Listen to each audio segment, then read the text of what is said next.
So, ladies and gentlemen, this is by definitely demand. Many of you was asking me, you say, who is that lady with the big cowboy hat? Dr. Candice Matthews. Many of you say reach out to her. Thank God we got her, today. So, Dr. Candice Matthews, thank you for coming on the show.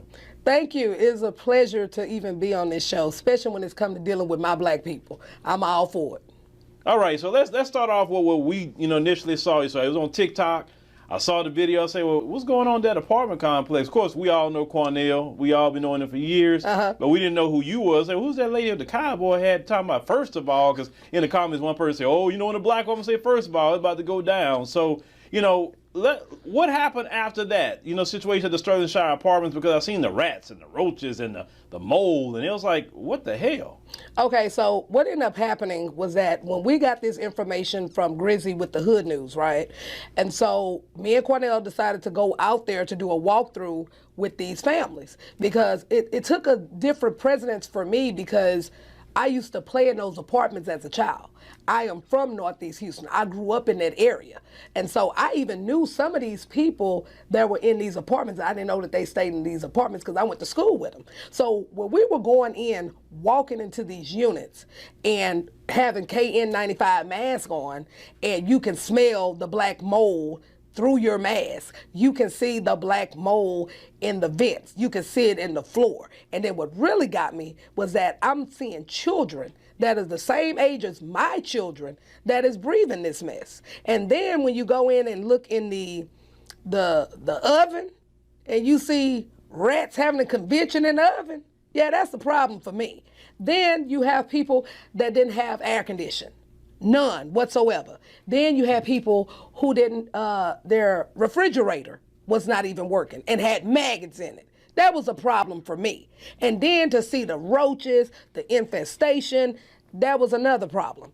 But then what really was the kicker for me, because of course, my day job, I'm a business owner. I own a foster adoption agency. And so, we deal with CPS and residential child care licensing all the time.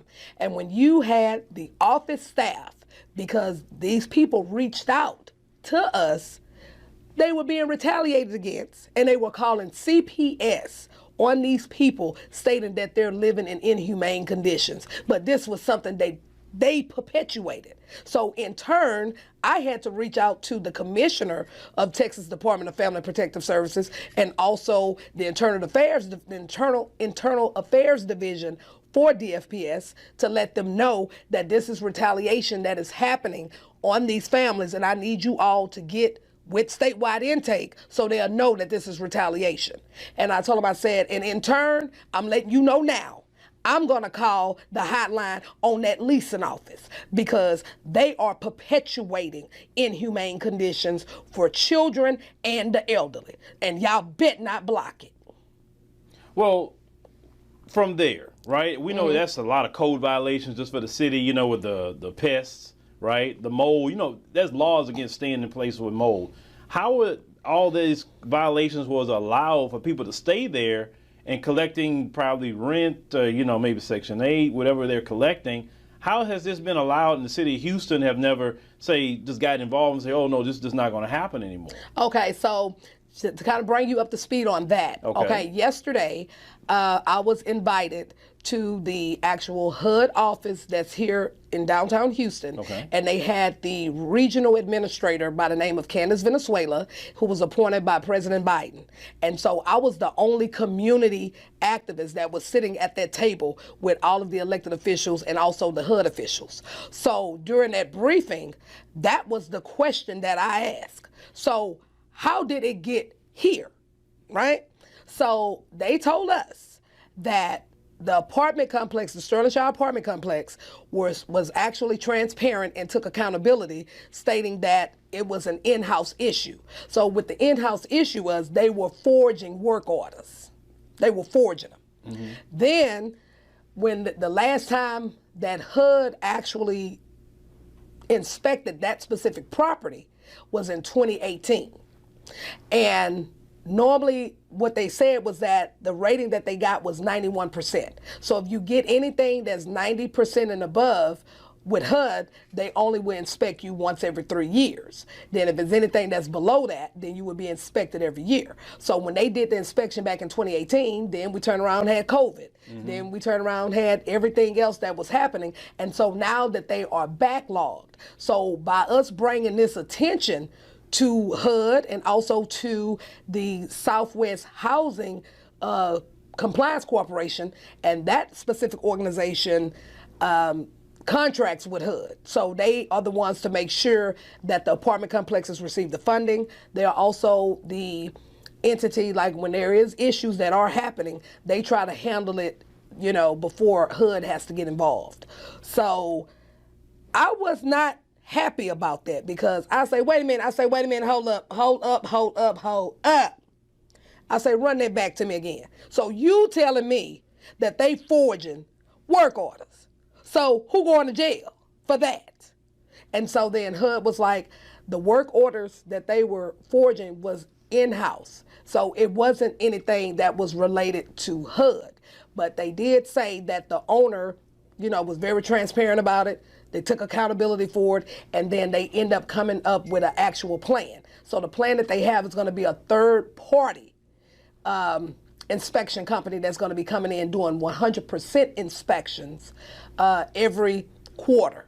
And then they're going to get with HUD, and then they also going to have weekly calls with HUD, and they're going to have weekly calls with the Southwest Housing Compliance Corporation, so they can make sure that all these inspections are lining up together. But then this is what I said. I said, okay, so I hear that, but I'm still on the falsification of documentation part. That's what I'm on. So what are you going to do, HUD, to ensure that we don't have falsified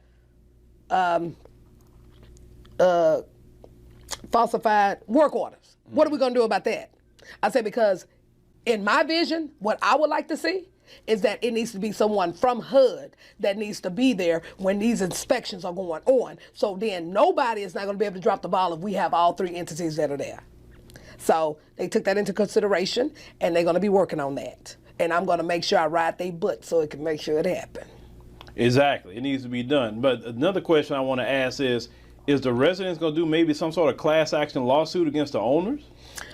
You know what? I'm not sure, but what I did do, I provide the residents with Lone Star Legal Aid so they can, you know, explore those options. And also what the apartment complex has also done, because when they went out, when HUD was out there 3 days ago with the Southwest Housing Corporation, Houston Public Works, and then also the inspections for the city of Houston, they all were out there together. And so they had, out of so many units, it was 13 units that were below living conditions. And so the apartment complex paid for these families to live in a hotel until they can get these deficiencies corrected. So I was like, okay, cool, no problem with that.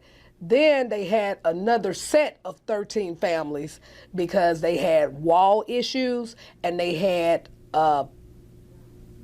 electrical issues, and they removed those people as well and put them in a hotel, you know, until they can get those deficiencies fixed as well. So at this point, you know, Sterling Shaw Apartments is a starting point, because what's about to happen now is that this infrastructure that we use to bring awareness is now we're going to expand it to where we're going to cover all these slumlords that deals in these practices. And so the structure that we're going to do is that if families or whoever that's having a problem of that magnitude, they're going to email me with their first, last name, apartment complex, their unit number, pictures, or video. Once they send it to me, I'm going to automatically send it to Ms. Candice Venezuela, who is the regional administrator for the whole entire Southwest region for HUD. When I send that to her, they're going to be working behind the scenes, and then I'm going to turn around and I'm going to blast the apartment complex on the news to apply the pressure. And that's the structure that we're going to use. So we got to clean up our backyard first Once we clean up our backyard, then I'm going to expand it throughout the Southwest region. And so the Southwest region is every state that's connected to Texas. And we're going to expand it to that level. But we got to clean up our backyard first before we can expand it. Let me ask you another question. You being a black woman, you kind of, stepping out there, on the scene, and you're very confident, very, forceful in your tone. How has that been received? Because sometimes people they're taken aback by black women that speak like you speak. I'm going to be honest, I really don't give a damn. Mm-hmm. And I'm going to tell you why I say that. It's because it's not about how you receive the message. It's the point that you get the message. And it's the point that you know that I'm not playing. And I'm not playing when it comes to people, and my people to be exact, black or brown people, who does not have the voice to speak for themselves. Because at this point right now, I'm sick and tired of the lip service. Mm-hmm. I'm sick and tired of everybody saying, oh, we're going to do this, and oh, we're going to do that, and then you don't do nothing. I'm sick and tired of people complaining about the community, complaining about what's happening, complaining about the people that's in office, but then you not doing nothing. You know what I mean? So at this point, there's nothing you can tell me if you're not on the battlefield with me. If you're not on the battlefield, then that's not my problem. But if you don't like my delivery, that's not my problem. It's not for you to like. What it's for is that I want you to know that I'm standing 10 toes down for these people, and you gonna do right by them, or I'm gonna knock you down with that hammer of accountability and put you on your behind. And either you gonna step in or step aside. Which one you doing? Now, the Democrats. Let's talk about them. Come on with it. Texas Democrats, to be exact. Yes, sir. Right? We know, and definitely there's a lot of people, definitely in our circles, that are very, very upset with the Democrat Party because they come and they want to go to your churches and want to hug your babies and say, vote for us. But then we watch the Democrats do everything else for other groups. But when it comes to the black community, we get nothing out the deal. Mm-hmm. And so I know you like to hold people accountable. That is what you do. So how are you going to start holding the Democrats accountable? Because black Americans are losing out on so many things. Just not even the apartment complex, but just you watching people get hate crime bills, protections, people that's not even citizens getting money. How are we supposed to start dealing with that issue? See, the first thing how you have to deal with this in Texas with the Democratic Party, you got to start from the head. You got to get rid of the chair who's over the Texas Democratic Party, and you need to put Carole Robinson in place. Because Carole Robinson is that one who's actually the chair for the Texas Coalition of Black Democrats, and I'm also the vice chair. But those issues that you're speaking of right there, that we're not getting what Black America's supposed to get. We need to have someone at the top who represents Black America to make sure that we do get what we're supposed to get. We also need to hold these elected officials accountable as well. You know what I mean? We can't just go based on name recognition. We can't go based on, okay, well, he sound good. No, you need to know who you're voting for. And this is why we need all these democratic organizations to come in and merge together. So like if you have one organization like Texas Coalition of Black Democrats, we have legislative scorecards. We have congressional scorecards. When it comes to the judges, we have the Texas Bar Association ratings. We have the Houston Bar Association ratings, or whatever that's in that specific county. Then we have all levels of accountability tools where you can actually go in and to the elected officials who we put in place and evaluate them. And then you bring all of this data, you bring all of these documents when it comes time for endorsement time. So when you want to go into the church, we're going to blast you with all this that's in this church. When you want to go to the civic clubs, we're going to bring all of this data to the community on what you did in this civic club.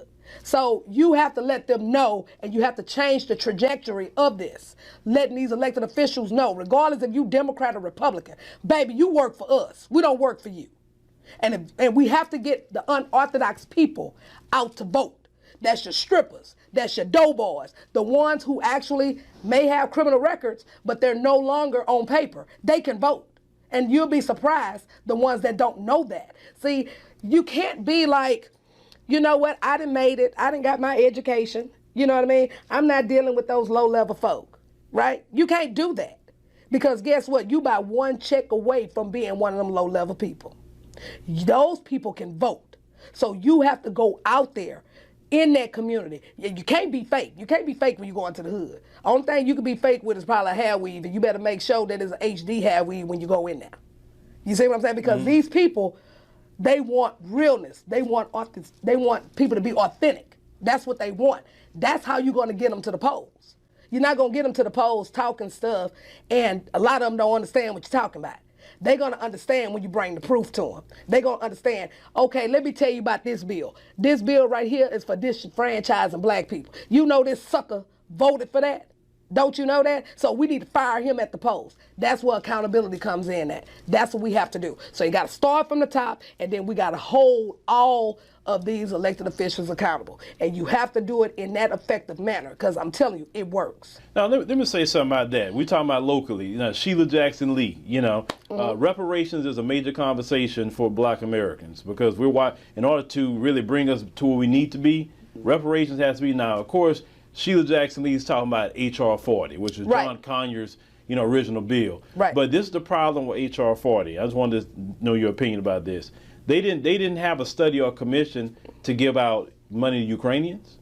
They didn't need no study commission to give out money to the Afghanistan people that come in here from Afghanistan. They didn't need no study or commission for the COVID-19 bill, where it was handing out trillions of dollars. But when it comes to black people, definitely our so-called Democrat friends, why is it that they can't get together, which we know based on the behind the scenes? You ain't got to name names, but do you believe the Democrats want black folks to have reparations? Because it seems like they don't. You know what? That's kind of like that's really a trick question to me. You know what I mean? Because I look at it like this. Sheila Jackson Lee can only do so much, right? It's going to take others to come in to be like, okay, we need to stand and let's try to get this done. And I agree with you as far as that we shouldn't have to have all of these other obstacles to be put in place in order for us to get our reparations. So, but then you got this issue. She can pass it in Congress, but then it's not going to get passed in the Senate. So then what? So then I'm like, Biden, are you going to do an executive order? What we doing? You did an executive order for the Asian people. Yep. So what about us? Gave him $50 million. And that's another deal that we're dealing with at this time that I really can't really speak too much on, but we're dealing with holding accountability when it comes to dealing with the reparations, because it was certain things that we discussed with President Biden for Black America. And so we only seeing just snippets. We already have Black Supreme Court Justice, right? But I'm on the reparations deal, so if you did this with the Asians, why you can't do it with us? Yeah, we talking about even a hate crime bill would be good, right? Yes. You had no, and then my issue with black politicians is that when they did that bill, every time it's something for black people, it's always black and brown, black and Asian, black and LGBT, but when the moment it's for other groups, you don't want to add black people. They could have added black people to that bill and gave the same protections, because according to the FBI statistics, we rank #1 as victims of hate crimes every year. Correct. But yet, none of our Asian friends say, hey, wait a minute, hold on. The black community did fight for us in a lot of ways, even get us over here. Well, let's add them to this bill. That's our issue. Well, I'm going to tell you like this. The only thing that we can do is continue to fight and continue to kick doors for our people so we can have the right to stand in the place that we are at this point right now. So, therefore, that's why we need people to join in with us, to join the fight, to join organizations where we all can come as a cohesive group and just be like, look, y'all, we're not about to play this game. You continue to play this, we're going to fire you at the polls because you work for us, we don't work for you. And that's the mentality that we need to have. And you can't have just one person have that mentality. We all have to have it. Because if we want change and we want effective transitional change, we have to do effective transitional strategies. We can't expect to get the same thing, doing the same routine and expecting different results. That's insanity. You know what I mean? We have to do things that is unorthodox. We have to do things that's completely out the box. And we have to let these people know we know our worth, we know who we are as a people, and we know that we put you there and we can take you out. And the other thing I noticed, when I first saw you, is that I saw the big Rainbow Push Coalition, it said on your jacket. The first thing I noticed, I'm saying, wait a minute, that's Reverend Jackson's organization. Yes. So how did you get involved with the Rainbow Push Coalition? I've never seen anybody in Houston even talking about Rainbow Push Coalition. Matter of fact, some people I don't even know what it is, and the newer people, because they see a rainbow, they're thinking LGBT. Right. So tell people how you got involved with that. Okay, it was interesting because Reverend Jackson was actually a fan from me being the accountability chair in Texas, holding these elected officials accountable, kicking doors, cutting up at the state capitol, cutting up at the national capitol, and especially when it comes to dealing with the George Floyd Act, how we did that big old call to action where we surrounded the capitol with all the slabs. They never seen nothing like that. And I had slab riders, the whole hood from the entire state of Texas surrounded that capitol. And we had George Floyd's baby's mother, sister, daughter, and all that. So he was a huge fan. So what ended up happening when we were fighting for the George Floyd Act here in Texas, and I will always keep the family, George Floyd's family, up to speed on the status of where we are. So when George Floyd's baby mom said, Dr. Matthews, I want you to come with me to the Derek Chauvin's trial in Minnesota. And I was like, all right, I'll go. So when I got there, and of course I had to be on the list of the Attorney General for that specific state in order to be in that building. We had to go through several, security checkpoints and things like that. So right when I finally walked up, I see Ben Crump. He's like, oh, Lord, they done brought the Texas hammer in here. And I was like, oh, shut up, Ben. So then I go from Ben, and then right when I walk in the room, there go Congresswoman Jackson Lee, and there she's like, oh, Lord, Dr. Matthews, who didn't let her in? Then when Reverend Jesse Jackson saw me, he's like, you come sit right here. Him and Al Sharpton. Okay. So I go over there and I sat there with him. He say, Dr. Matthews, you know I follow your work. I really like what you're doing. I really like what you're doing. He said, but I'm going to tell you this. Keep wearing that hat. I was like, yes, sir. So then a couple months went by. I get a phone call. This was like in July, probably like 2 years ago. No, probably about a year and a half, right at 2. Okay, but it was in the month of July. And this is when we had all of the pastors that did a big old call to action on voting rights at our state capitol. So Reverend Jesse Jackson at that time had to go to France to receive that highest award. Okay. And so he called me. And, his voice is kind of raspy, so I thought somebody was playing on the phone because he was about to get cussed out because, I don't play with my phone, So when he turned around and he was like, Dr. Matthews. I said, who is this? And then he's like, this Reverend Jackson. I said, who? He said, this Reverend Jackson. I said, oh, hey, Rev, how you? I try to be all nice now. And he was like, I need you to take Bishop Grant around. I'm sending him down there because I'm not going to be able to be there because he was telling me that he was going to France. So when Bishop Grant came, and he's the national field director for Rainbow Push. Okay. So when Bishop Grant came down, and he was like, how this little woman, all these people is just scared of this little short woman with this cowboy hat. How is it that she has the influence, that she has? So after the march, we marched around, did all that good stuff, and the Bishop Barbers, all of them that were here. And then we end up, I told him, I say, well, baby, I done did my job for the day. I'm going to Papados, and I'm headed back to Houston. And he's like, well, what's Papados? I say, oh, it's a nice, a little seafood spot I go to. I have my little certain little dish, my certain little drink, and I'm getting on by my business because I'm going to smoke me a cigar later. He was like, a cigar? He's trying to figure out, like, what's up? Yeah. So then he called me, and he said, Dr. Matthews, send me your location because I'm going to come meet with you over at Papados. I was like, all right, cool. So he came, and he sat down, and he was like, Dr. Matthews, let me tell you something. I'm very impressed with you. I'm very impressed with your work. And he said, we want you to run Texas for Rainbow Push. I say what now? I say, Bishop Grant, do you not realize what all kind of other hats I got going on here? You show, because I'm a little bit too raw. I don't know if y'all ready for me. He's like, no, you exactly what we need. And then that's when he took the pen off, and that's why I always keep it, and he gave me this pen.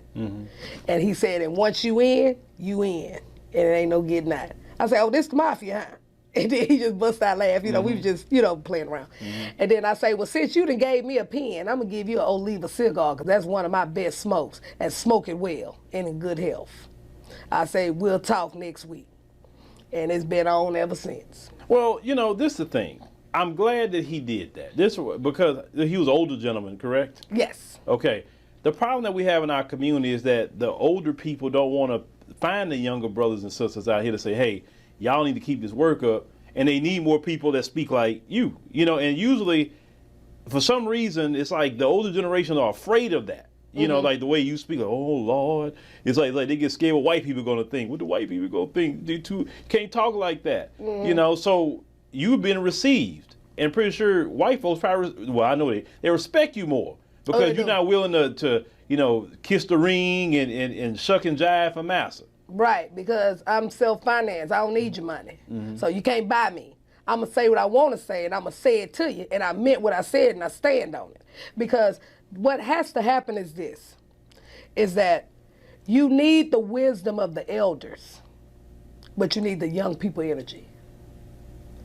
That right there is what I really resonate with Common when he made that statement in that song, Glory. And I'm dead serious about that. And if they keep that mindset, we can get a lot done.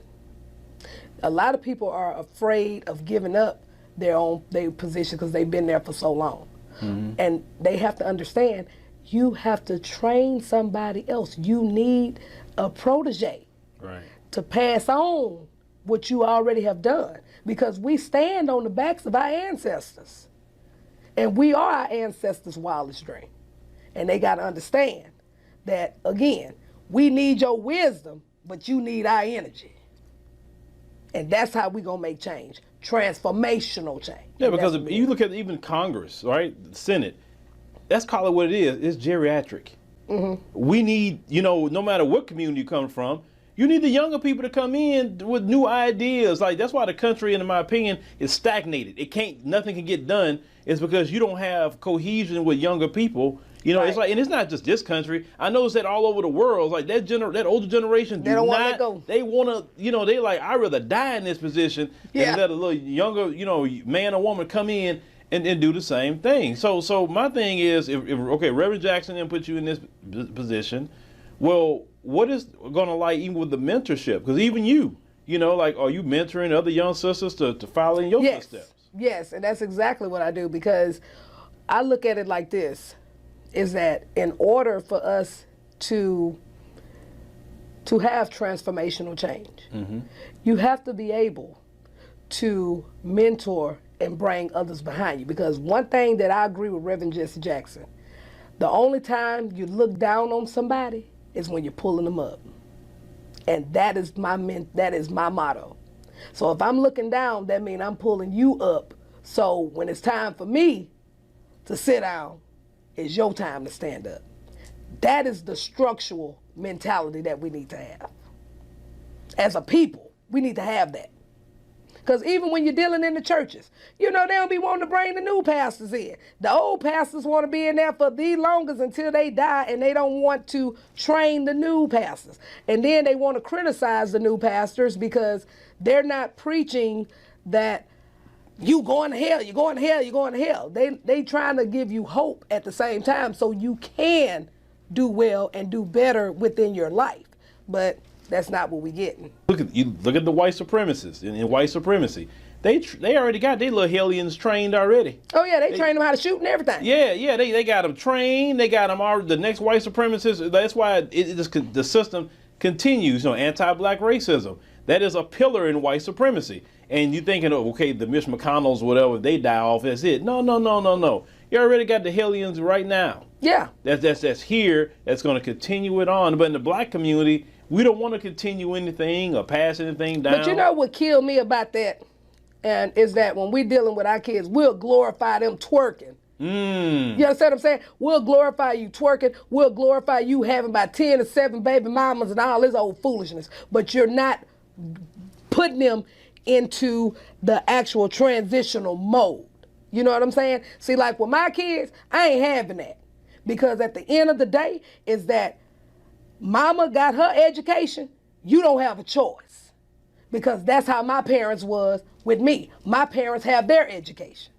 So I had to make sure that when it comes to dealing with my kids, you're not going to be running around here with no twerk session and stuff. We're not having that in here. Education is first, and you're going to govern yourself accordingly. I'm going to lay you down. I would have said something else, but I'm going to lay you down, okay? So that's just how I feel. And it's like, you know, I looked at a lot of these videos. They teaching these kids with guns and all kind of stuff, gun control and all kind of stuff. Like, it's like an 11-year-old little girl that's a marksman.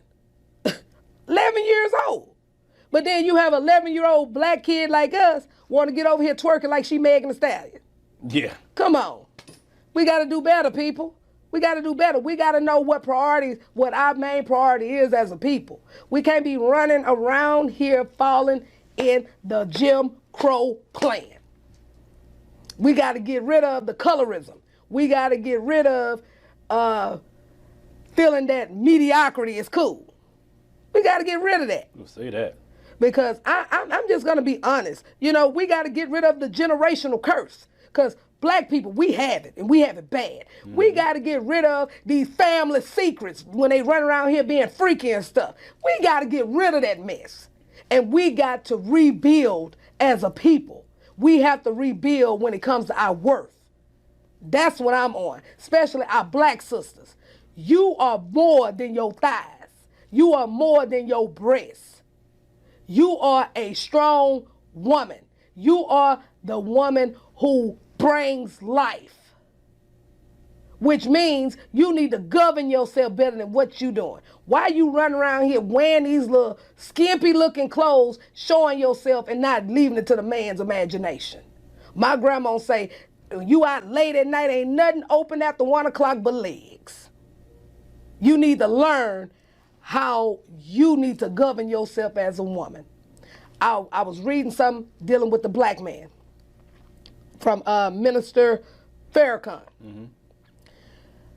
The reason why we have issues with the black man having these baby mamas and all this here kind of stuff, because it leads to the slavery mentality. Because our black men were only used as studs. Okay? So this explains why they don't want the responsibility, because guess what? When they want the pleasure, but they don't want the responsibility. So that means they'll go in and have these babies because master gonna take care of the babies. Right? Mm-hmm. So how's that structure right now? You go in, you having these babies, welfare gonna take care of the babies. Because they are not woke of getting out of that slave mentality. Well, since you went there, 51% of black men don't even have children, and really it's a certain type of black man. About 31% of black men having children with multiple women. Like they had the truck driver guy, they had 30-some odd children, I think with 11 women. Mm-hmm. I mean, that is the issue and problem. That's what I'm on. Like these certain dusty dudes, and I can't stand them. They dusty, got nothing going on. And some guys got a job, could be dusty at the same time, but they have no responsibility. I'm a firm believer of creating families. I don't believe in all this illegitimate children all over the place with no daddy. Right. You know what I'm saying? And it puts them in a position, even with this freaking slave plantation called the prison system. Oh, yeah. Right? Mm-hmm. Children without fathers, if you talk to most of them, they went to prison, most of them will tell you I didn't have a dad. Yeah. They didn't come from two-parent households or they loving and they behind them. Well, you know that's done by design, because the main thing that the black family had was the strong fist of the family. Mm-hmm. And when you turn around and brought in that welfare, free housing to where you can't have the man in the house, that's what broke us. That's what broke us. Because keep in mind, you know, back in the day when we had grandma, pawpaw, all them, baby, if anybody got into it, baby, they had a party and they ironed that mess out. Yeah. And when I was growing up, all of my aunts and uncles, everybody was married around there. Mm-hmm. My papa was a pastor. On my mom and them side, you know, they're a little hood, but all of them was married. And all of them had kids and stuff. Now, you may have had a couple uncles that may try to step out here and there, you know. But at the end of the day, that family structure was there. Yeah. And my grandmother was like this. Even you stepped out on your marriage, that's staying out there. That ain't coming in here. But, I mean, that was how our families were back then. Mm-hmm. And now it's like it's normalized. And it's not normal.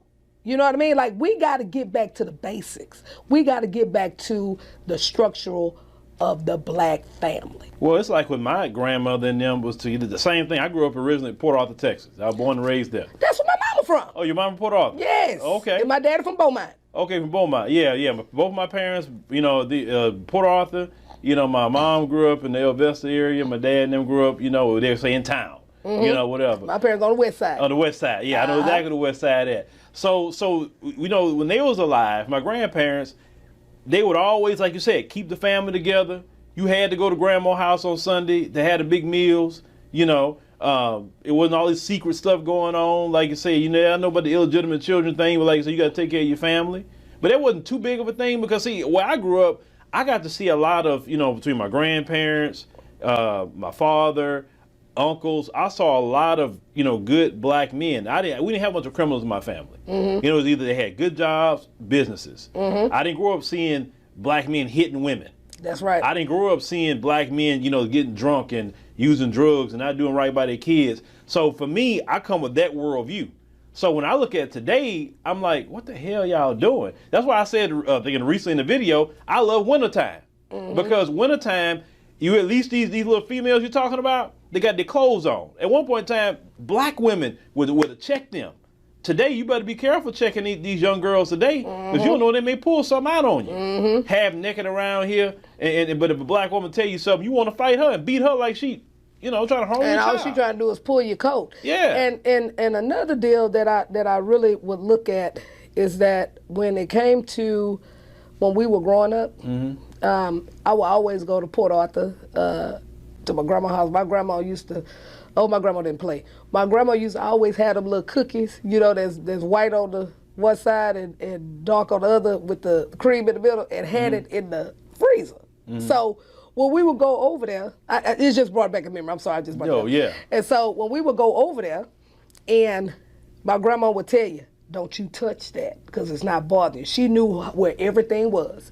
And even when my grandfather got real down and sick, she didn't put him in no nursing home. She took care of Pawpaw right then and there. Yeah. She made sure Pawpaw didn't have no bed sores. She made sure that Pawpaw was straight until it was time for him to pass. And then when it came to my aunts, my uncles, everybody, like you said, everybody had a good job. Everybody had education. Or if they didn't have education, they at least had a high school education. They was mm-hmm. working at the plant. Right. So it's like, for me to see this, where I came from, I didn't know nothing about foster care.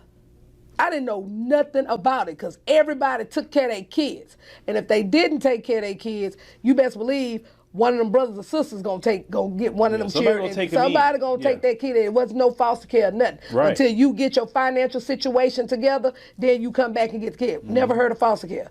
But I heard about foster care when I was, where was I at? I heard about it when I substituted. I was a substitute teacher. I heard about it. And I was like, they had a parent conference day, right? And then I see a white kid that was actually in my class at that time, and I turn around and you got a black mama and a black daddy.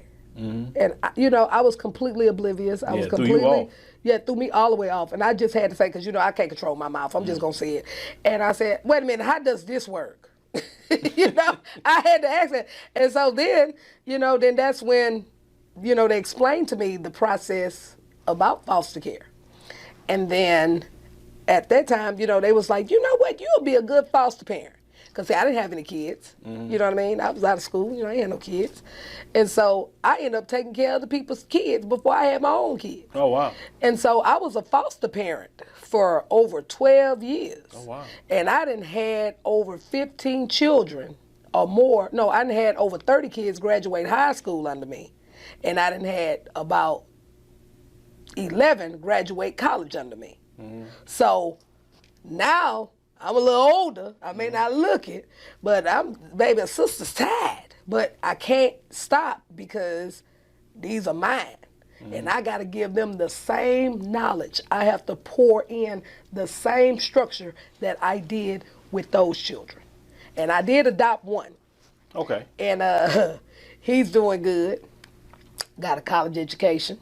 He's still petty as hell, but he good.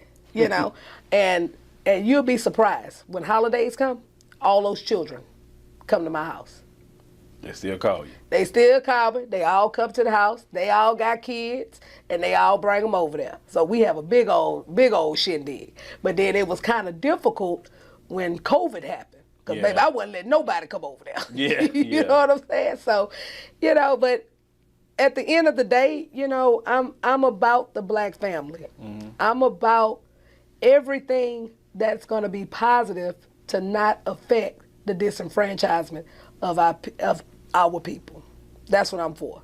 Now, you're into the foster industry. Yes. So this is one question that comes up online a lot, and maybe you can answer this. So we see a lot of black children who get into the system, and you always see these black children end up with white foster care parents. Mm-hmm. And it's like every time it's been, I mean, we even heard the stories about how some of these kids are just dealing with sometimes racial abuse in these households. Even some weird things that go on, you know, in some of these households. So why more black children isn't put with more black, you know, parents that could be, you know, or adopted parents? Because a lot of people ask that question, like, how come they not match? Okay, white children go with white families because it's a cultural thing. Right. They understand them a lot more. You know, you don't see. That's the one question I have. Okay, and see, this is something that I actually fight for, to be honest. Okay. Because one, you know, I look at it like, you know, majority of the children that are in foster care are African Americans and Hispanics. Okay. Okay. You rarely have any percentage of Asian. You rarely have any percentage of, well, you do have a percentage of white. You do have that. But they're like the minority, not the majority. Okay. And so, you know, I always question that because I'm like, we need this child to be in a home who they can identify with. You know what I mean? Mm-hmm. Because, okay, we can have Becky over here. You know what I mean? But Becky don't know how to comb Shaquisha hair. Right. You know what I'm saying? Becky don't know how to braid. You know what I mean? So it's like, I'm not trying to be racist, you know, about it. It's the truth and it's the reality. Mm-hmm. So I look at it as, you know, we need, you know, if that was to happen, it needs to be more support provided to that white family. And it also needs to be, you know, that home needs to be assessed a lot to alleviate, to make sure we don't have no racial stuff going on in that home. You know, to also provide cultural awareness, cultural diversity awareness for that home as well, too. But like I said, I'm fighting for having more black children to be in the homes with black families. But what we are at this point right now, you know, we kind of have to deal with what we're working with until we can get what we need done. But in order for us to get what we're working with, we need to make sure that these children are protected in the homes and not just left there. And that's where I am on that. Yeah, because what I've seen over the years is that sometimes it's not the white parents themselves, it's those family members that come in there. And just the affinity that white supremacy is their culture. Let's call it what it is. Right. Well, yeah, I know Joe Bob is kind of that way, but he's not that bad. Yeah, to you he ain't. But what about the black children where he's making all these racial things at them or doing all kind of microaggression things to these children? Right. So I'm always concerned, especially when they go to an African nation and they go bring these children back. Yeah. I just get so concerned. I mean, even Ethiopia stopped white folks from even adopting these children because they were bringing them to basically home of horrors. Mm-hmm. You know, it kind of reminds you of the movie, Jordan Peele movie, the one with the teacup. Oh, Get Out. Get Out. Yeah. You know, I kind of get out vibes when it comes to that. And so I actually have Caucasian families that have some African American kids in their home. You best believe we on that home like white on rice though, because I want to ensure my case managers, they do unannounced visits.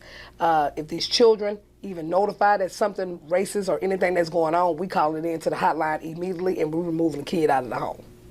And that's just what that is. So, you know, we have to put protective measures in place until we can get to that point of that benchmark of having our children in homes that look like them. Because at this point right now, they have children. I even have black families. They got white kids in their house and Mexican kids and things like that. Like, it's like a whole rainbow coalition going on in the home. You know what I mean? But we have to also protect the rights of all children at the end of the day. Right. So it's kind of like, we have to just, we have to be vigilant about what's happening in those homes, because if not, you have a lot of children, and I've noticed in the statistics, a lot of them, let's say out of 100%, you'll have like 60% of kids that's been molested in the foster care system. So that's why when you own a foster adoption agency, you have to be vigilant, making sure that you're there, making unannounced visits, pop-up visits, making sure that the caseworkers doing their job. And that's why I do what I do, to put my foot of accountability on their behind when they're not doing their job. And so that's kind of where we are. So thank God that we haven't had no incident like that, because of the practices that we use. So that's kind of... Yeah, and at the same time, they really don't want you to come after them too much. Because, your voice kind of carries. And so they're like, I don't want Dr. Candice on me, so let me just do what I need to do. Yeah, and one thing that I do not play about, for sure, I don't play about black people, I don't play about elderly people, and I don't play about children. And especially women who can't defend themselves, or special needs people, special needs men or women. I don't play with that. And these are the people that's getting, that they take advantage of as well too. So they have to always have somebody who's going to stand in the gap for them. Because I think I have a nursing home that I'm about to hit next week, with them doing some... Oh boy, nursing homes are notorious for doing things to those people. Oh yeah, I've covered those things over the years too. Yeah, and then when it comes to dealing with with residential child care licensing, and this is the agency that regulates providers like myself, that owns residential treatment centers. These are facilities where children behaviors are kind of bad to where they can't be in a foster home. Then you have the GROs, which is a general residential operation, and those behaviors, they actually can be in a foster home, but they need a little bit more support services. Right. And then you have the shelters, and then of course you have the foster homes, and then you have treatment foster homes, right? So residential child care licensing does the regulatory piece for that, okay? So Monday, y'all be able to look at, because your girl is finna raise that hammer on residential child care licensing behind come Monday, because I got them forging documents and everything. Expose them. I'm exposed. They behind if you ever want to see it. So y'all want to stay tuned for that one. All right, that's definitely. So Dr. Candice, let people know how, like, if how they can contact you, your social media, website. Let people know, because I know once they see this, you're going to get some calls. Okay. Well, my email is cmatthews, that's C as in cat, then Matthews, Matthews, at rainbowpush.org.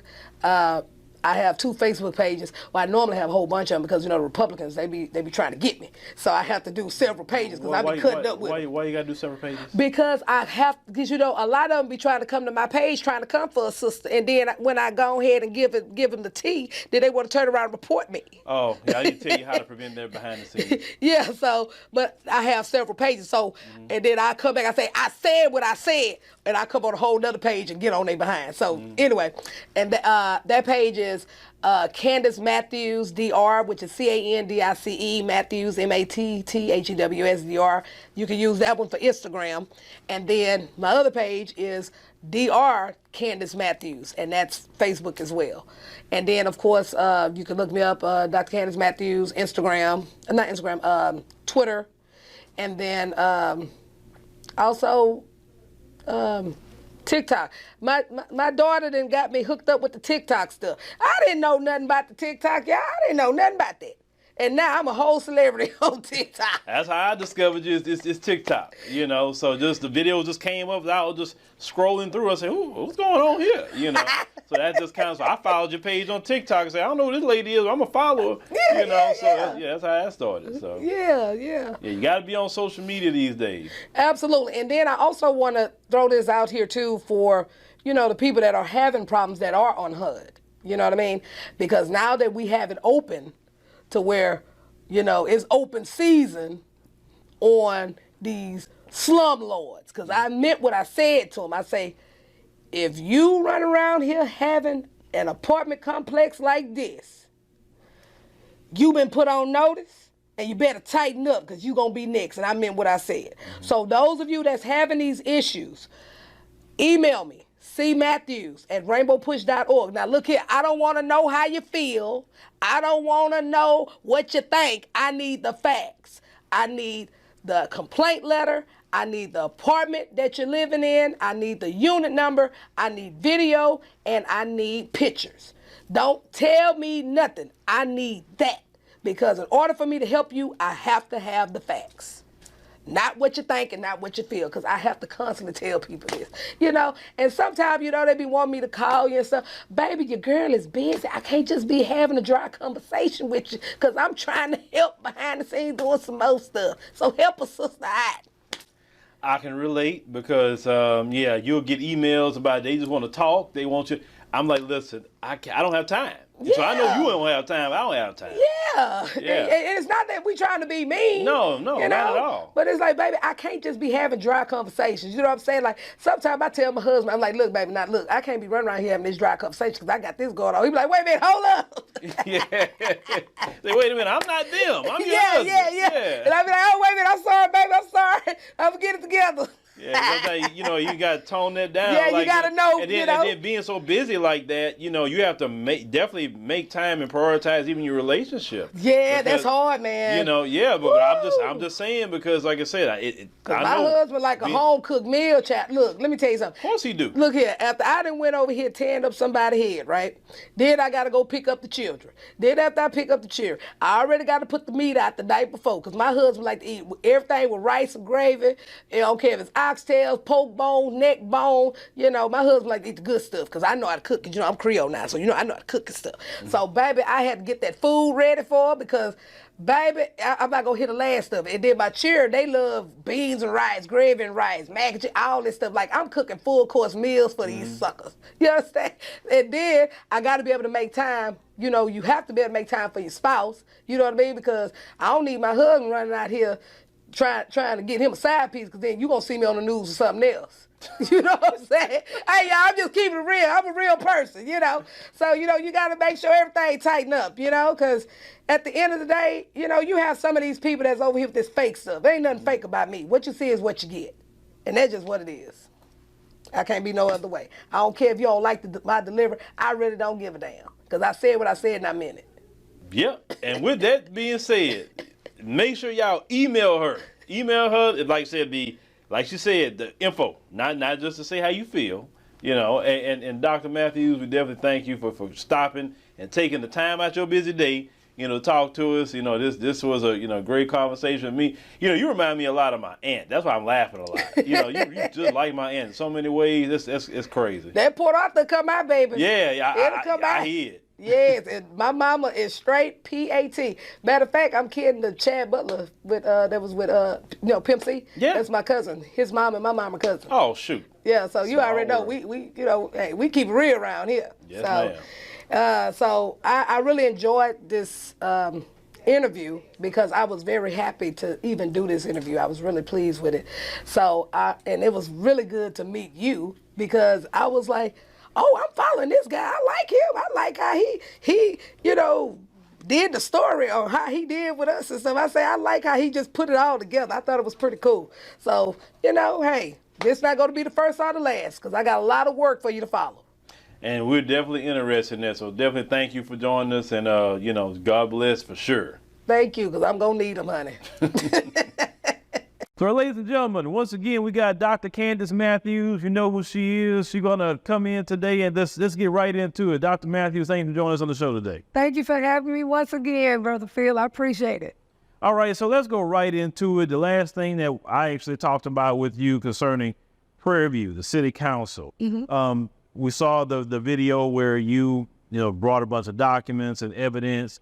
But some people don't have the whole story. Why are you doing all that? So let people know about that. Okay, so basically how it came on my radar was through Attorney Allie Booker, because it was a case that she took over with a police officer that was wrongfully terminated, and it turned into a federal lawsuit. And so the officer by the name of Officer Gray was actually on leave, on medical leave. And so what ended up happening, they had the alleged former mayor had ended up wrecking the vehicle and ran into somebody's property.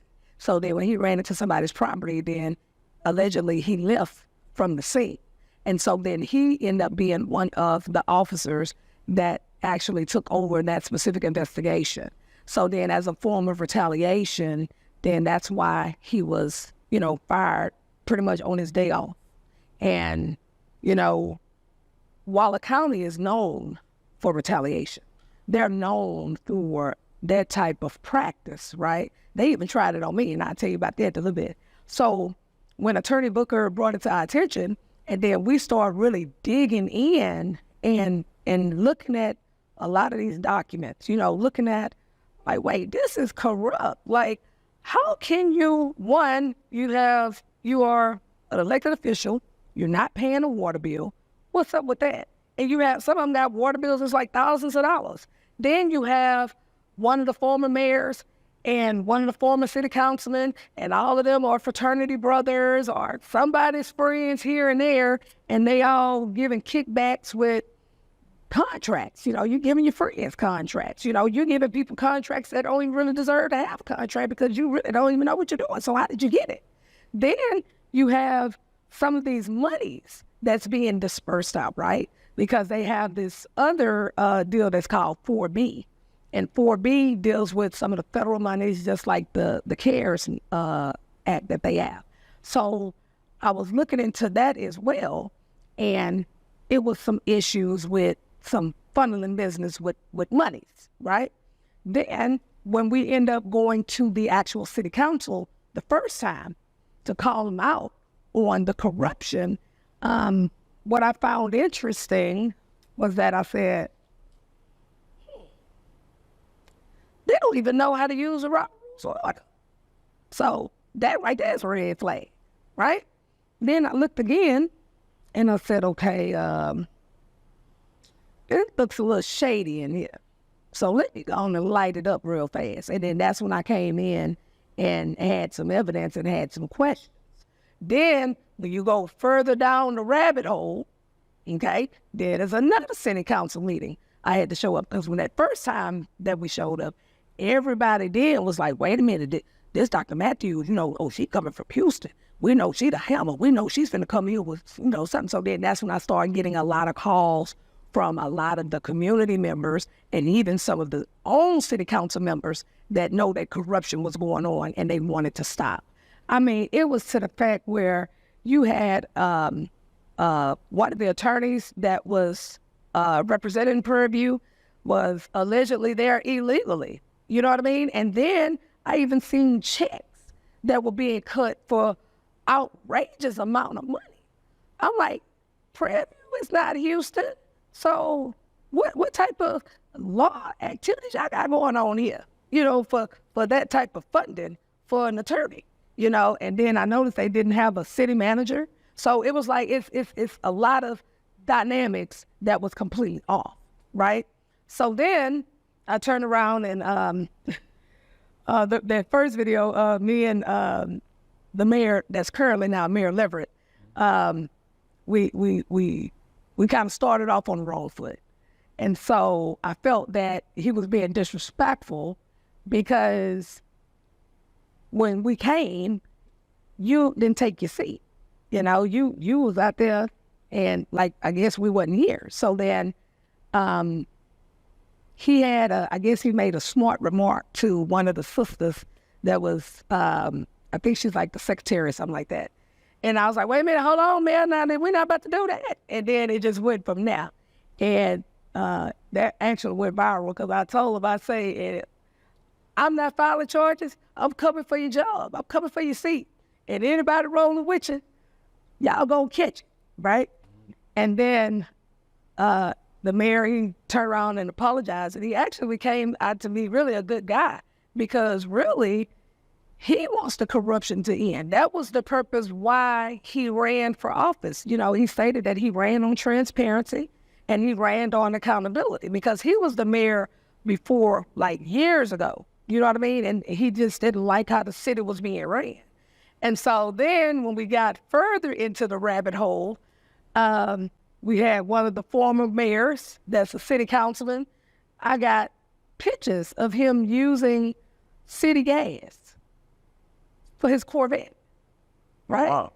So then when he was questioned about it, you know, he's, you know, and this all being text, this is all facts. He stated that he was at a charity event with giving away food, right?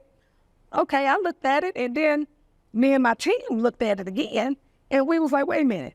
We put, he sent one picture showing that on that day that he had boxes and he was, you know, doing food. So that was the purpose why he was using the city gas, right? And so that city gas is like one of those tanks you got to have a key for in order to put gas in it. Oh, so basically they have their own tank somewhere. Yeah, correct. Okay. Yes. But see, my thing is, but you have a credit card. So why didn't you just use the credit card? You're right. So anyway, when he stated why and when, but when I sent him the picture, when it was sent to me, I never sent it with the timestamp. I just asked a question to see if it was going to align with the timestamp, and it did. Then what really was crazy about it, we put both of the pictures together, and you had two different shoes on, two different sets of pants. So this was on two separate days, and actually a couple months apart. So this is something that you've been doing. So that's a problem in itself right there, you know? And then I even had to go to the FBI with some of these documents, you know, that's of some of the stuff that I was discussing. And we brought it, you know, because again, somebody has to blow the whistle. Because what kills me is that we have a lot of our Black people that tell us, you going hard on Black people, you going hard on them. No. I'm going hard on agents of white supremacy. And that's how I look at it, because if you're doing things and you're stealing from your own people and you're disenfranchising your own people, you are an agent of white supremacy, and I am going to smash the gas on. That's simple. You know what I mean? Then you have some of these elected officials on this on that council don't even live in Prairie. So how that works? How can you not live in Prairie View? You in Harris County, but you're sitting on city council. And then also, allegedly, you have a county commissioner that's actually in Missouri City, but you sitting on the commissioner for Waller County. Oh, wow. You know what I mean? So it's like, it's a paradigm of so much stuff. And like, I literally had to say, is this real? Like, you just can't make this stuff up, you know? And by me looking at the evidence, because that's what I operate in. I operate in evidence. I don't operate in hearsay or anything like that. I have to have the evidence in order for me to make a sound decision on how I'm gonna hold you accountable and how I'm going to pretty much put you on blast. And so I've had several calls from around the state because of what they've seen, what I've done in Prairie View. And I got a call from out of Houston County, you know. But like I told them, they was like, well, Dr. Matthews, we would like for you to come and, you know, just come and speak at our city council. No, I'm not coming to speak at no city council. When I come there, I'm coming with evidence, and I'm coming to slam the hammer on corruption.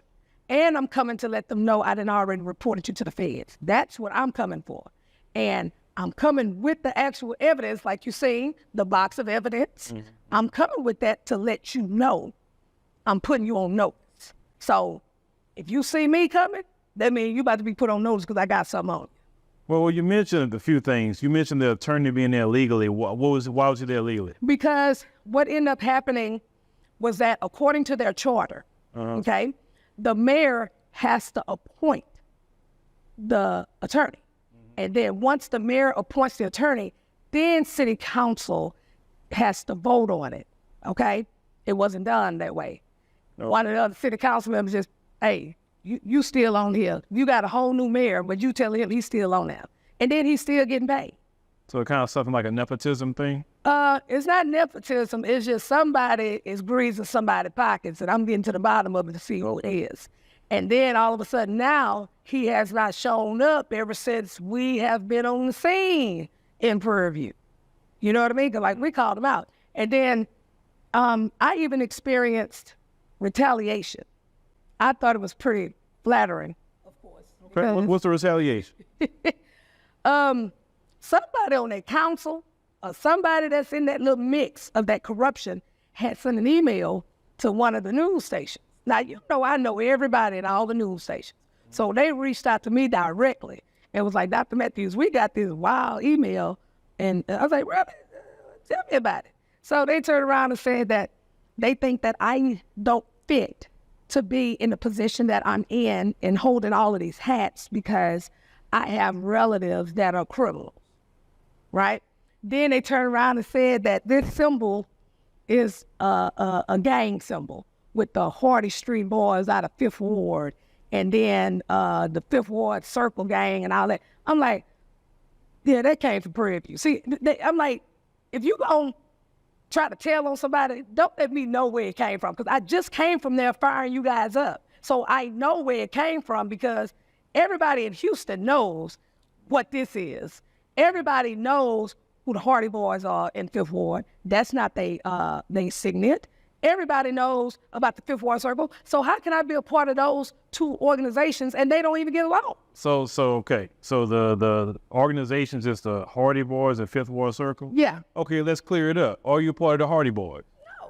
Are you part of Fifth Ward Circle? No. Okay, I'm asking a rhetorical question because that way they can say, hey, well, she said no, she's not a part of anything. Yeah, I just... And last time I checked, I never known you to be gangbanging. No, that's not, my nails is too cute for that. So, but the thing is, what was interesting too, I'm still on the fact that they even had some of my relatives' criminal history. Right. Now, check this. When I looked at that email, it looked like it came from somebody at the legal type deal, because, you know, I know how their background checks look. So I can't say that it was that attorney, but I can say it was somebody that's in that mix because I called them out on their violations. And so what ended up happening, I ended up bringing it to that meeting, and I told them, I said, look, somebody in here tried to do some retaliation on me, right? I said, let me make sure y'all understand something. That don't work with me. You know what it did? It made me dig even more, and that's why I got these 3 boxes of evidence that I'm about to turn into the feds the next day, okay? I said, so you do understand, you calling the media, I know everybody there. They going to tell me. You know what I mean? So you can't play these small country games with a city sis. You cannot, because I'm gonna come back. I'm gonna know where it came from, because I really don't have a lot of enemies. So when something comes, I know where it came from. You know, so I didn't think they really thought that through, you know, so, but I had to put them on notice about it and let them know you do it again. And I told them, I said, and I'm going to find out where that IP address came from. And if it came from any one of y'all that sit here on this panel, I'm going to sue you. Okay? And so then, what was interesting, that was the day of the council members getting served. All that happened the same day? They happened the same day, because that was part of my testimony. And so after that, they looking, you know, because they don't know really what's going on. They did not expect for me to do that. Now, I had a conversation with Attorney Booker, and Attorney Booker was like, yeah, I'm going to have a process server to come out there, because I know we're going to have some of them that are going to probably be at that meeting, so we're going to have it and get it going like that. So then I took it upon myself. I was like, well, if you're going to do it, we're going to do it in style.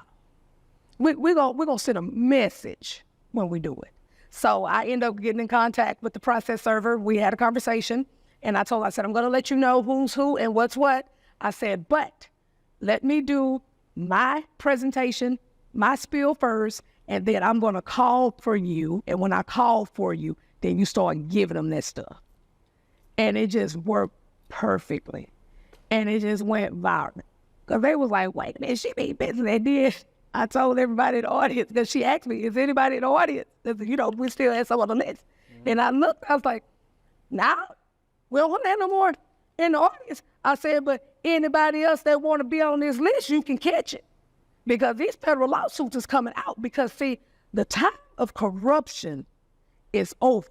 And the best way to nip corruption in the bud, I don't care what nobody say, is with a federal lawsuit. That's going to make everybody line it up.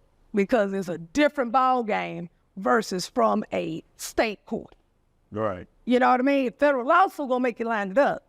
So the goal of the federal lawsuit is to get them removed, get them jailed. What is the goal of the federal lawsuit? The federal lawsuit was for the officer who was wrongfully terminated. That is the civil rights federal lawsuit. Okay. And so a lot of them were part of that process when he was fired. So Attorney Booker got all of them. Some of them is no longer in office, but she know where they at, and they all getting served. Okay. Because that man deserves justice. He didn't deserve that. You know what I'm saying? And then that goes back to what I'm talking about again. You disenfranchising your own people. So you're nothing more but an agent of white supremacy. And then when I get that antenna about you, you might as well go ahead and just stick a fork in you. Well, you mentioned the people in Prairie View. What is Prairie View? Because I haven't looked at the demographics. Okay. But is Prairie View majority black city? Yes, Prairie View is actually a historical black city because they have slaves that were there in Prairie View. And then that resonates even different because this is not only one of the HBCUs that is known for nursing and known for engineering. Then this is a town where it was built by slaves. And then you doing this. And then it even got to the part they have some Hispanics that live there also on the other side of the road from the city hall. Mm-hmm. And we couldn't believe what we seen. We go over there, these people have porta potties in front of their house. What? Porta potties, bro. You're taking advantage of these Hispanic people. Then we went and did some more research. So you that greedy for money that you'll just allow people to buy property and then it's not fully set up correctly. Right. You know what I mean? So my question was again, how in the hell these people is living like this with a porta potty? Several. And that was under the previous administration and the administration before that. And all of them black. Can't blame it on the white man on this one, bro. This us. And that's the problem. We have to hold ourselves accountable. Because if we don't, how can we, if we can't clean our own house, how we gonna go over there and tell Billy and Becky, now you can't do this because of A, B, C, and D, but then we turn an eye on Ray Sean and Ray Ray. No. Let me ask you a question about that, because earlier you mentioned about there was black people saying, oh, well, you can't be doing. Now, are they calling you names because you're going after black people? Well, I didn't get no name calling. It was just more or less like if she going too hard on them, the black people like that. We don't see her going hard on them white people like that. I'm like, baby, have you looked at my content? I said, you might want to check Uncle Phil's content. When we was down there in Austin, I slammed that hammer and I was the only black sitting at that table. Baby, I don't play with no corruption because corruption has no color. However, when it comes to our people, I'm going to call a strike, and a ball, okay? I'm not turning a blind eye to that. You're going to be held accountable because you know what you're doing and then you still doing it. I got a problem with that because if we just sit up here and turn a blind eye, then we're complicit as well. So you might as well go and give me a white hood and put on, let's steal all the money and then and forget everybody. Yeah, see, that's what sometimes I don't like about our community is that we want to, they want us to go so hard against other groups that's doing us something, but those within our own community, well, don't this and that. And I think that we should go harder at those within our community just to set a message like, how dare you do that to us, like in our own community? Because look, you already know the struggle, man. Like, yeah. first of all, we have so many whips on the back of our back. Okay, it's hard for us to even have a seat at the table. We still fighting to try to have a seat at the table so we're not on the menu. You know what I mean? How dare you get over here and do this to your own people? And so that right there made me smash the gas on those African Americans that I call agents of white supremacy. I'd say that again, because you're acting just like them. Your mission is what they want you to do. Because let's be clear, you know what? Really, the white supremacists like this. We really want all to kill each other.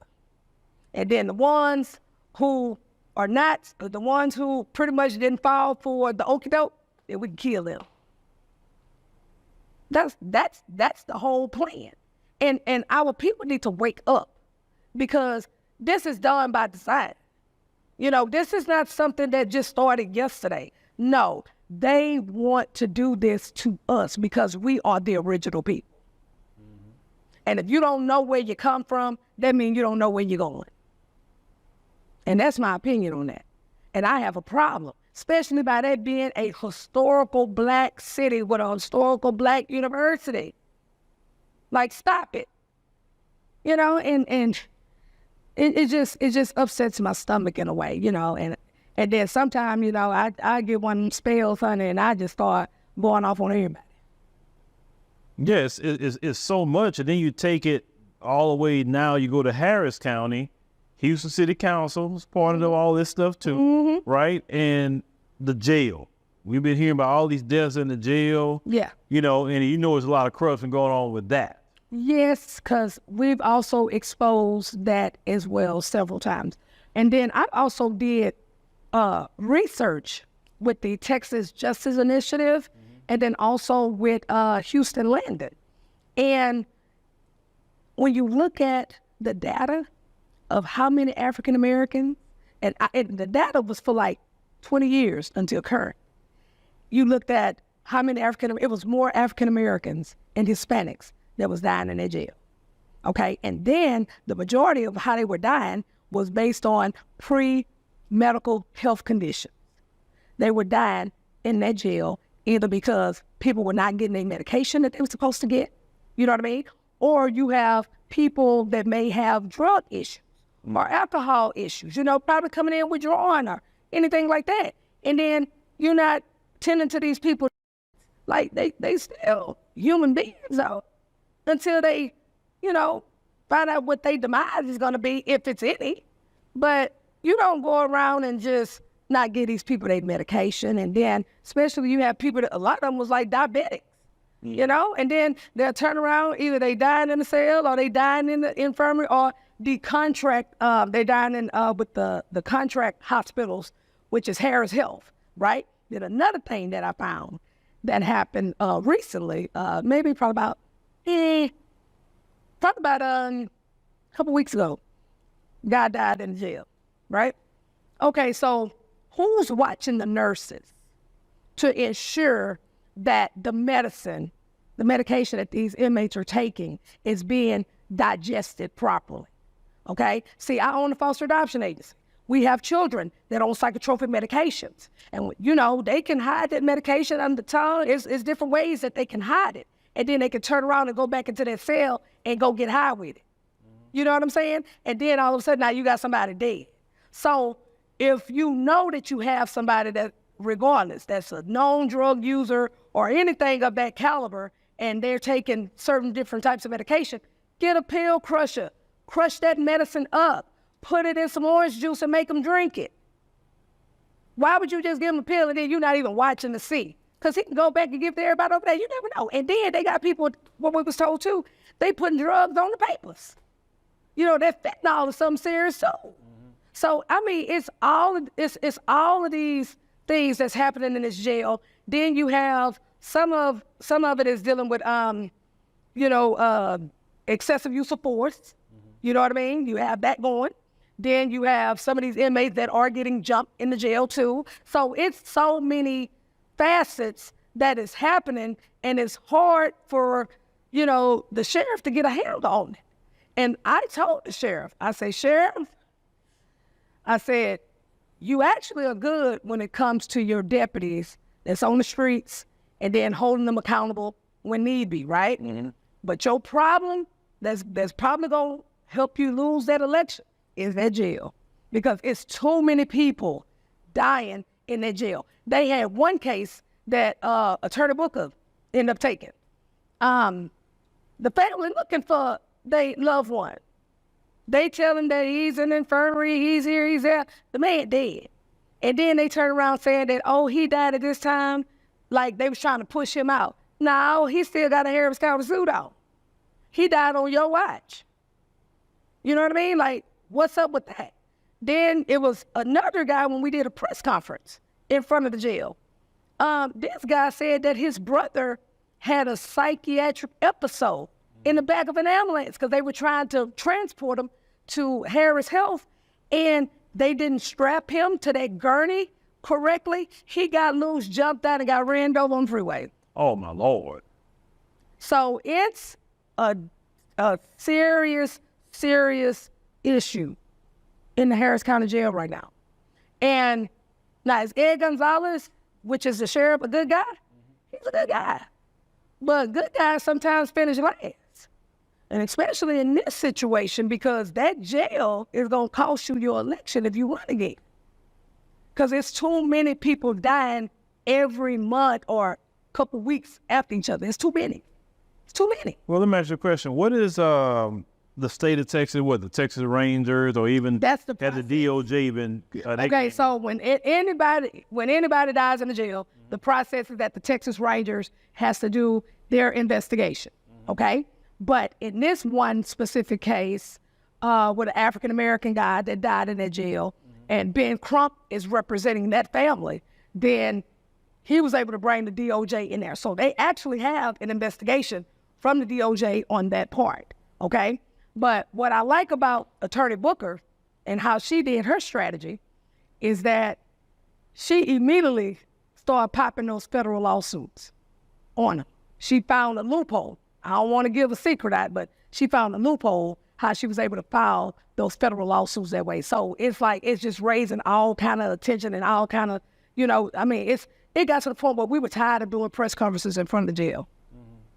You know what I mean? So it's like, dying or getting hurt or. Yeah, so it's like, we're not going to do no press conference in front of jail. Anytime we're doing a press conference, that means the federal lawsuit been filed. That's when we're doing it. Period. Because this right here, people's civil rights are being violated. And Brother Cornell said it best. That's the house of death. And I say this, you can check in, but you can't check out. And that is a sad thing to say, but it's a real thing to say, because that's what's happening. You know what I mean? Yeah. And so everybody that goes to jail, bro, they have a right to have a day in court. Okay? Mm-hmm. They don't have a right to die in their jail. And then another thing that I found that was an issue that we definitely going to deal with, and there's some Democratic judges. It's a couple of them. Because, see, a lot of us don't know about the different resources that you can go to and look at so you can see who's on this SJC list, who has the most inmates that's locked up on nonviolent charges in the jail. You know what I mean? Or let's look at the Texas Bar Association rating. Let's look at the Houston Bar Association rating. Because, see, that judge position is a very crucial position. You know what I mean? And a lot of that has to do with the population that is overpopulated in that jail. Because you have people that is in that jail on nonviolent charges. And in my opinion, those people should receive a citation and go home. Mm-hmm. Okay? They shouldn't be in that jail. Who need to be in that jail is people that got Class A misdemeanors or higher. You know what I mean? Everything else, that should be a citation, in my opinion. You know, because that jail is overcrowded. Citation, community service, things like that. And then you also have a lot of these people that's in this jail that actually need to be in a psych hospital, not a jail. But again, it's an issue.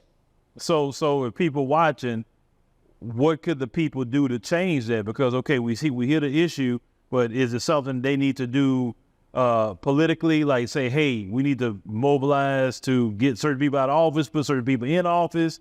You know, who are the people that will come behind the sheriff or the city council members that come behind? But see, that's what's been happening. Ed Gonzalez has inherited that jail from 20 years. This stuff been going on for 20 years. So it's not a Democratic thing. It's not a Republican thing. It's a Harris County thing that's been going on for years. It's a culture that's been going there for years. You know what I'm saying? So for the people that's watching, what needs to be done? Gotta go to commissioner's court. They need to get more money in there so they can have more officers, they can have more programs and things of that such in order to service these people with the different needs that they have. Because it's killing them in there, guys. It's killing them. What is the responsibility of the mayor? Because, you know, the mayor of Houston, though, is the fourth largest city. But he doesn't deal with the county. He deals with the county. You don't know. He does that deals under the count that deals with Harris County Sheriff. Is that jail? Mm-hmm. The city of Houston don't have anything to do with the Harris County Jail. And technically, let's be real about it, the county is actually higher than the city. Well, on paper, yes, but a mayor of the fourth largest city could actually do more with his pulpit or her pulpit, whoever come in next, in my opinion, to highlight, because that jail is in Houston. The jail is in Houston, but then you got to keep in mind they also have a county judge. And the county judge is the last say when it deals with Harris County. To Lena Hidalgo. And then, of course, you have those county commissioners. You know, that's why commissioner's court is very vital and is very important. Because I can't go to City Hall to discuss Harris County business. I have to go to Harris County Commissioner's Court to discuss Harris County business. I can't go discuss the City of Houston business at the Commissioner's Court. I got to go to City Hall to discuss it. See, everybody needs to know where and who to hold accountable. Because you know what? I'm telling you what I've noticed too with our people. They really don't know who to hold accountable. You know what I mean? Like, I had a lady, I was in Northeast Houston, was talking about, man, this state representative need to fix this street. This street is out of control. Ma'am, that would be your city councilman that needs to fix this street. Mm-hmm. Because your state representative makes laws, not fixing streets, okay? Mm-hmm. And then, you know, they need to know the roles of the level of government. So when things happen, they know directly who they need to hold accountable. And that is the issue with our people. They don't know where to go and who to hold accountable. And that's why awareness needs to be raised. Yeah, okay. So let's just talk about the average citizen that don't know. For instance, we mentioned in, like it said, like, but if, let's say the mayor of whatever city goes to the county commissioner's court and say, listen, the citizens of my city is in this jail and these issues are a problem and my people are complaining, would that actually help when the mayor show up to commissioner's court and talk about his citizens or her citizens, you know, in these particular jail? It could possibly help, but then at least raise awareness. You can raise awareness all day long, but the change comes from the people. It comes from us. And when you see stuff that's not being done correctly, because people got to understand, these politicians work for us. We don't work for them. Right. So that means if they're not doing their job, we're going to fire them at the polls. That's simple. And then they also need to have like advisory committees, you know, where you actually have community leaders and everybody, not just the same community leaders. You know, you need to get the real people that come in here to make real live decisions on stuff that can be better and to better the quality of life. But how can you do that and you still dealing with the same jokers that do the same stuff? See, that's why I stand out from everybody else, because I don't do the same stuff. You know, I can't be bought. You can't tell me, oh, you can't do this press conference today. No, you don't tell me what I'm going to do. I'm going to do what I want to do. Because at the end of the day, if I got to do an unorthodox approach to get your attention, then that's what I'm going to do. Because I did have a lot of people that talk about saying like, you know, she needs to get rid of the theatrics and stuff. Well, baby, let me see you on this front line with me then. Because last I checked, those theatrics got a federal investigation going on over there in Prairie View. It got a federal lawsuit that's going on in Prairie View that's making change. So don't knock something that's working, because it really burns my butter when we got our own people. Our own people, they the one. Now, you over here sitting on the sideline, and you over here talking. I don't see you on this front line with me. So you need to shut up. It's nothing you can tell me. Now, when you get on this front line with me, then we all can lock up together so we can make change. But if you on this sideline, how can you make change if you on the sideline and you just over here just part of the peanut gallery? Like, boy, bye. And that's how I look at it. So exactly. So Dr. Matthews, because people have a lot of questions for you. Tell people how to get in contact with you. Maybe there's some other brothers or sisters want to get on the front line with you. Tell them how to do that. Okay. So you can get with me because I wear three hats, but you can get with me as far as with the New Black Panther Nation, Rainbow Push Coalition, and then also by me being the statewide vice chair of the Texas Coalition of Black Democrats. My email for New Black Panthers is Dr. That's Dr. Then Candice, Candice, Matthews, Matthews, N as in new, B as in black, P as in Panther, N as in nation @gmail.com. For the political portion with Texas Coalition of Black Democrats, same thing, Dr. Candice Matthews, then T for Texas, C as in coalition, B as in black, D as in Democrats @gmail.com. So either way, all my emails intertwine, so I'm going to get it. You can go either to my social media handles. I'm real famous on Instagram and TikTok. You know, them cheering taught me that. So, and that's under Matthews Candice Dr. Or you can go under TikTok, which would be under Matthew Candice or Dr. Matthews. So that's why all the shakes moves is happening. All right, well, Dr. Matthews, thank you for giving us an update today, and you know, stay out the heat as much as possible. It's hot, you know, you're wearing all that black. Like, Lord Jesus, I think you need to get a white out.